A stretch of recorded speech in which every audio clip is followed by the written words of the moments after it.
یہ جبل رمات ہے. یہاں پر رسول اللہ صلی اللہ علیہ وسلم نے جنگ سے پہلے 50 تیر اندازوں کو مقرر کیا تھا اور ان کو تاکیدی حکم دیا تھا کہ اس جگہ کو تم نے چھوڑنا نہیں، ہمیں فتح ہو یا شکست، جب تک کہ میں تمہیں خود نہ بلاؤں. تو جب اللہ تعالی نے مسلمانوں کو شاندار فتح عطا فرمائی، 30 کافر مارے گئے، باقی کافر مکہ کی طرف بھاگ نکلے. تو مسلمان ان کا تعاقب کر رہے تھے. تو یہاں سے 40 صحابہ کرام نیچے اتر گئے، 10 صحابہ کرام اپنی جگہ پر کھڑے رہے. وہ بڑی جان بازی سے لڑے. خالد بن ولید نے جب حملہ کیا تو بڑی جان بازی سے لڑے یہاں تک کہ وہ شہید ہو گئے. اس کے بعد کفار کی فوج نے مسلمانوں پر یک بار کی حملہ کر دیا. تو جو کافر آگے مکہ کی طرف بھاگ رہے تھے وہ بھی واپس پلٹ پڑے. تو مسلمان درمیان میں آگے. اس وقت 60 صحابہ کرام اور شہید ہو گئے. رسول پاک صلی اللہ علیہ وسلم پر تیروں کی بارش ہو رہی تھی. صحابہ کرام حضور صلی اللہ علیہ وسلم کا دفاع کر رہے تھے. حضرت قتادہ رضی اللہ تعالیٰ عنہ حضور کا دفاع کر رہے تھے یہاں تک کہ ان کی آنکھ کا ڈیلا نکل کر رخسار پر آ گیا. حضور صلی اللہ علیہ وسلم کی بارگاہ میں حاضر ہوئے کہ یا رسول اللہ صلی اللہ علیہ وسلم یہ میری آنکھ زخمی ہو گئی ہے. تو رسول پاک صلی اللہ علیہ وسلم نے وہ ڈیلا لے کر آنکھ میں رکھا اور دعا کی الہی یہ تیرے نبی کی حفاظت کر رہا تھا تو اس کی آنکھ واپس کر دے. وہ فرماتی ہیں کہ وہ آنکھ پہلی آنکھ سے بھی زیادہ خوبصورت اور روشنی والی ہوگی.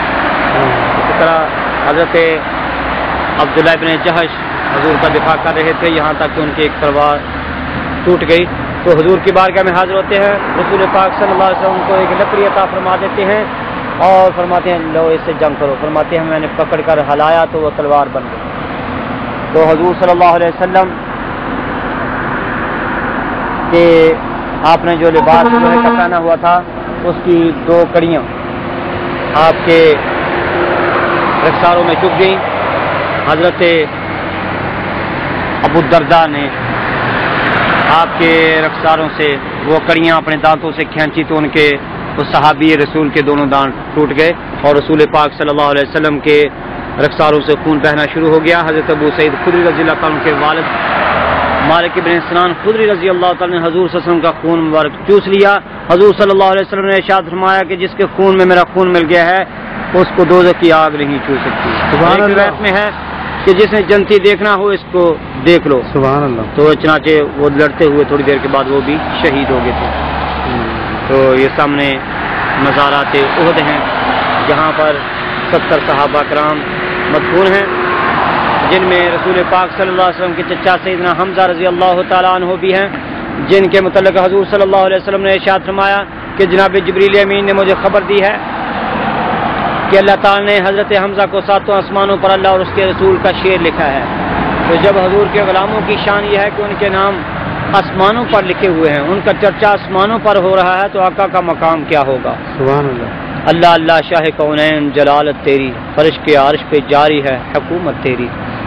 تو حضور صلی اللہ علیہ وسلم نے ان کو اسد اللہ و اسد رسول ہی قرار دیا ہے، ان کو سید الشہداء قرار دیا ہے.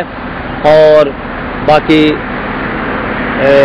ان کے علاوہ تمام شہداء یہاں پر اس مقبرے میں دفن ہیں. رسول پاک صلی اللہ علیہ وسلم ان کی زیارت کے لیے آیا کرتے تھے. خلفائے راشدین آتے رہے اور حضرت فاطمہ رضی اللہ تعالیٰ عنہ ہر جمعہ کو آیا کرتی تھی.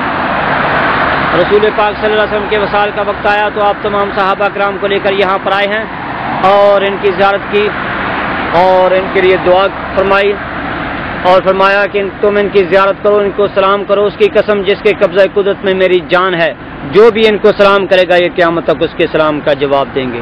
معلوم ہوا کہ شہداء زندہ ہوتے ہیں، وہ ہمارے سلام سنتے ہیں، سن کر جواب عطا فرماتے ہیں، ہماری دعاؤں پر آمین کہتے ہیں. تو جب شہید زندہ ہے تو پھر ہمارے آقا اور نبی صلی اللہ علیہ وسلم کی کیا شان ہوگی.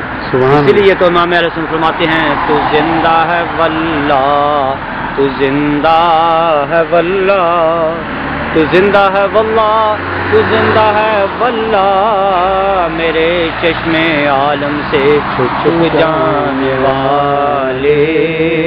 سبحان اللہ. حضور صلی اللہ علیہ وسلم نے یہاں پر دعا کے بعد یہاں پر خطبہ بھی دیا تھا ممبر پر کھڑے ہو کر. چنانچہ بخاری شریف میں حدیث پاک موجود ہے جس کے راوی حضرت عقبہ بن عامر رضی اللہ تعالیٰ عنہ ہیں بخاری شریف حدیث نمبر 1344 ہے، کتاب الجنائز باب الصلاۃ علی الشہید۔ آپ نے ارشاد فرمایا میں تمہارا پیشرو ہوں، یعنی تم سے پہلے جانے والا ہوں، اپنی موت کی خبر دے دی اور فرمایا میں تم پر گواہ ہوں، اور بے شک میری تمہاری ملاقات حوض کوثر پر ہوگی، لیکن میں اپنے حوض کوثر کو یہاں ہی کھڑے ہو کر دیکھ رہا ہوں۔ یہ ہے نگاہ نبوت کہ دور و نزدیک حضور کے لیے یکساں ہیں، مشرق و مغرب کو دیکھتے ہیں، شمال و جنوب کو دیکھتے ہیں، عرش و فرش کو دیکھتے ہیں۔ تو جس آقا کی نگاہ کا یہ عالم ہے وہ اپنے غلاموں کو بھی دیکھتے ہیں، ان کے درود و سلام بھی سنتے ہیں، ان کی فریادیں سبحان اللہ۔ بندہ مٹ جائے نہ آقا پہ وہ بندہ کیا ہے، بے خبر ہو جو غلاموں سے وہ آقا کیا ہے۔ اللہ اکبر۔ فریاد امتی جو کرے حال زار میں، ممکن نہیں کہ خیر بشر کو خبر نہ ہو۔ سبحان اللہ۔ حضور صلی اللہ علیہ وسلم نے یہ بھی فرمایا کہ اللہ تعالیٰ نے مجھے زمین کے خزانوں کی چابیاں عطا فرما دی ہیں، اور ارشاد فرمایا واللہ ما خاف علیکم ان تشرکوا بعدی، خدا کی قسم مجھے تم پر ڈر نہیں ہے کہ تم میرے بعد شرک کرو گے، ولیکن اخاف علیکم ان تنافسوا فیہا، ہاں مجھے اس بات کا ڈر ہے کہ تم دنیا میں دلچسپی لو گے۔ حضور صلی اللہ علیہ وسلم قسم کھا کر فرما رہے ہیں کہ مجھے اپنی امت پر شرک اکبر کا ڈر نہیں ہے۔ تو جو کلمہ پڑھ کر کہے کہ حضور صلی اللہ علیہ وسلم کی امت شرک کر رہی ہے یا مشرک ہو رہی ہے، تو اس کو اپنے نبی پر ایمان کیسے کامل ہوگا، اس کو نبی کے فرمان پر کیسے یقین ہوگا؟ کیونکہ نبی پاک صلی اللہ علیہ وسلم جو بھی فرماتے ہیں وہ وحی الہی ہوتی ہے، آپ کا فرمان خدا کا فرمان ہے۔ وہ دہن جس کی ہر بات وحی خدا، چشمہ علم و حکمت پہ لاکھوں سلام۔ بلکہ اب جو حضور صلی اللہ علیہ وسلم کی امت کو مشرک کہے گا وہ خود مشرک ہو جائے گا، جیسا کہ حدیث پاک میں موجود ہے۔ ہاں اس امت میں شرک اصغر ہو سکتا ہے، اس بات کی نبی پاک صلی اللہ علیہ وسلم نے خبر دی ہے کہ ریاکاری ہوگی، دکھلاوا ہوگا، لیکن میری امت بتوں کو نہیں پوجے گی، درختوں کو نہیں پوجے گی، سورج اور چاند کو نہیں پوجے گی۔ نبی پاک صلی اللہ علیہ وسلم اس کی گارنٹی اور ضمانت دے کر کے، تو ہمیں اسلام کو اللہ تعالیٰ سمجھنے کی توفیق عطا فرمائے۔ آمین ثم آمین بجاہ نبی کریم صلی اللہ علیہ وسلم۔